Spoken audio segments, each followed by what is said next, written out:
नमस्कार मंडळी, मी आपला प्रथमेश. आपण आलो आहे जगन्नाथपुरी दर्शनाला. आपल्यासोबत आहेत मदन दादा. नमस्कार.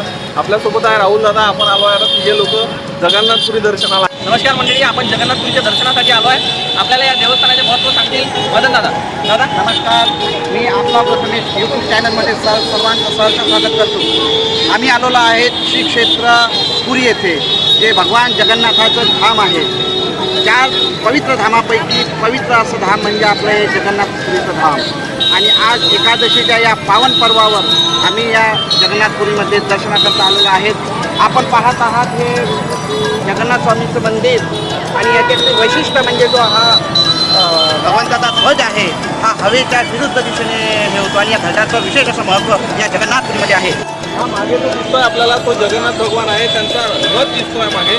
आणि हे जे 2 रथ त्याच्या आजूबाजूला दिसत आहेत हे त्यांचे भाऊ आणि त्यांची बहीण अशा दोघांचा रथ हा इथे आहे.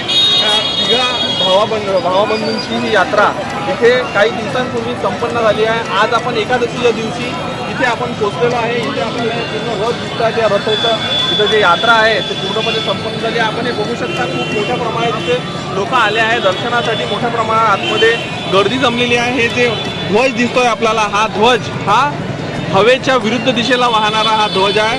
हा रोज नवीन पद्धतीने हा ध्वज रात्री हा बदलवला जातो आणि नवीन पद्धतीचा ध्वज हा इथे रोज लावला जातो.